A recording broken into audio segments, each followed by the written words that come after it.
আসসালামু আলাইকুম, কেমন আছো সবাই? আশা করি ভালো আছো। আলহামদুলিল্লাহ আমরা সপরিবারে সবাই ভালোই আছি। তো আজকে আমরা যাচ্ছি বাজার করতে। যেহেতু রমজান মাস চলে এসেছে সেজন্য বাজার করতে চলে যাচ্ছি। তো এদিক দিয়ে ছেলে বাসায় একা থাকবে বলে টেনশন হচ্ছে, সেজন্য ছেলেকে সাথে নিয়ে যাচ্ছি। ছেলেকে স্কুলে দিয়ে তারপর আমরা চলে যাব বাজার করতে। এই যে আরাফাতকে আমরা স্কুলে দিয়ে তারপর আমরা তোরা বাজার করতে যাব। এই যে আরাফাত বের হচ্ছে, আরাফাতকে স্কুলে দিয়ে তারপর আমরা চলে যাব। আবার ও বাজার করে আইসে আরাফাতকে আবার নিয়ে আসবো।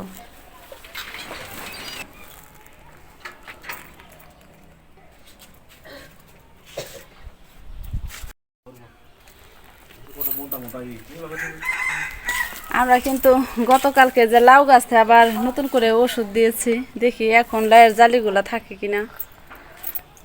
ওই যে প্রত্যেকটা দেখেন কত জালি আসছে, এই যে অ্যাভেলেবল জালি আসছে। এবার থাকতে পারে আলহামদুলিল্লাহ। এই ধরিস নে,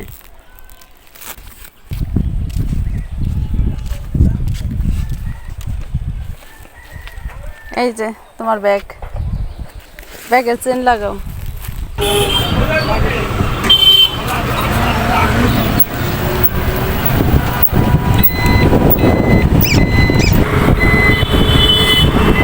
এদিক দিয়ে ছেলেকে স্কুলে দেওয়ার জন্য রওনা হয়ে গেলাম। এই যে সরকারি টেকনিক্যাল স্কুল, এখানে আমার চাচাতো ভাই পড়াশোনা করে। এই যে আমরা কিন্তু ইতিমধ্যে আরাফাতের স্কুলে চলে আসছি। আস্তে আস্তে নামো। এই যে আরাফাতের স্কুল, আমরা যাবো। যেহেতু আরাফাতের স্কুল হলো 11:30 থেকে, বাসায় একা থাকবো সেজন্য 1 ঘন্টা আগে স্কুলে পৌঁছে দিলাম।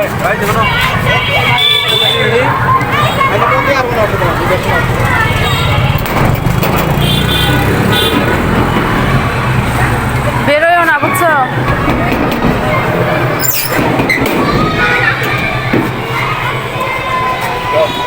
এই যে আরাফাত, বাইরে বের হয়েও না, এক সাইডে বসে থাকো, খেলাধুলা করো।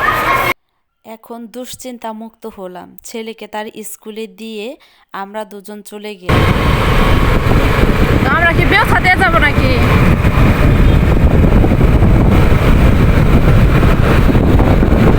আপনারা অনেকেই বলতে পারেন যে আমার হাজবেন্ড বাজার করবে, সেখানে কেন আমাকে নিয়ে যাচ্ছে?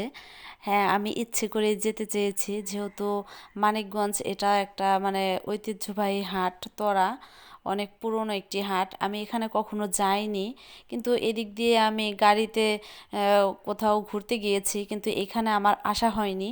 সেজন্য আমার হাজবেন্ডকে বলেছিলাম যে তুমি যেদিন হাটে যাও সেদিন আমাকে একটু সাথে করে নিয়ে যেও, যাতে আমি মানে হাটটা একটু দেখতে পারি, জানতে পারি।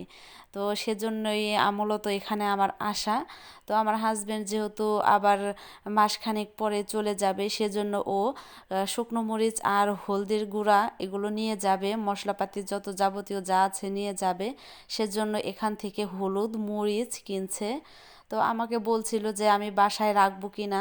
তো ওকে বললাম যে না, আমার বাসার জন্য পরে তুমি আমাকে কিনে দিও, তুমি যেগুলো নিয়ে যাবে সেগুলো আগে কিনো। যেহেতু এগুলো রোদ দিয়ে শুকাতে হবে, আবার এগুলোকে গুঁড়ো করতে হবে, অনেক প্রসেস করতে হবে, সেজন্য তুমি যা নিবে সেগুলো আগে কেনাকাটা করো। তো যে কথা সেই কাজ, এখানে আমরা 2 কেজি হলুদ, 2 কেজি মরিচ নিলাম। এদিক দিয়ে আমার হাজবেন্ড বলেছিল যে ও একটা মিক্স মশলা বানাবে, সেজন্য এখানে যত ধরনের সোয়াস মানে যাবতীয় যা লাগে মিক্স মশলা বানাতে, সম্পূর্ণ জিনিস ও একটু একটু করে নিয়ে নিল। এটা মানে নিতে নিতে এটা প্রায় 1.5 কেজির মতো ওজন হয়ে গিয়েছে এই মশলাটার। এক পোয়া 4-5 ধরনের জিরে, সোয়াস, ধনিয়া, তারপর রাঁধুনি, এরকম অনেক আইটেমের মশলা, গরম মশলা, এলাচ, এগুলো আর কি আমার বাসার জন্য নেওয়া হয়েছে। কিন্তু এই মিক্স মশলাগুলো এগুলো আমার হাজবেন্ড নিয়ে যাবে, সেজন্য ওকে বলছিলাম যে এখান থেকে তুমি সব কিছুই 250 গ্রাম করে নাও। যেহেতু সামনে রমজান মাস, সেজন্য ডাল, চাল, তেল, মানে একটা সংসারে যা কিছু লাগে, মুড়ি, ছোলা, সব কিছুই আমার হাজবেন্ড এখান থেকেই নিয়েছে। তো এখানে আবার একটু সস্তায় পাওয়া যায়। আমাদের মানিকগঞ্জ শহরে একটা জিনিসের দাম যদি হয় 5 টাকা, আর এখানে সেই জিনিসটারই সেম জিনিসই দাম হয় 3 টাকা থেকে অথবা 4 টাকা এরকম। 1-2 টাকা সবসময়ই কম থাকে।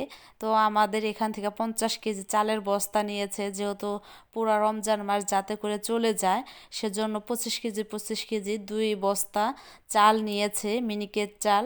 তাছাড়াও আমার হাজবেন্ডকে বলছিলাম যে তুমি গুড় নাও, যেহেতু আমার হাজবেন্ডের পায়েস খেতে খুবই পছন্দ করে। তাছাড়াও আমার হাজবেন্ড বলছে যে ও গুড় নাকি সৌদি আরব নিয়ে যাবে, সেজন্য ও এখান থেকে হাজারি গুড় নিল, আর এই যে এমনি গুড় নিল সেটা হলো পায়েস খাওয়ার জন্য। তো এই যে দেখুন বন্ধুরা, কত বড় গুড়ের পাটালি, এটা ঠিক এক ধরনের ইটের সাইজ। তো যাই হোক বন্ধুরা, এখান থেকে আমরা কি কি বাজার করলাম এবং আমার হাজবেন্ড সৌদি আরব নেওয়ার জন্য কি কি বাজার করলো, সম্পূর্ণ কিছু আগামী ভিডিওতে তোমাদের সাথে শেয়ার করব ইনশাল্লাহ। তো এই পর্যন্ত তোমরা ভালো থেকো, সুস্থ থেকো, আল্লাহ হাফেজ। এই যে আমরা বাজার করে বাসায় চলে আসছি। ওই যে আমাদের বাজার আসছে, সাথে চালের বস্তাও আছে, ওগুলো আনা হবে।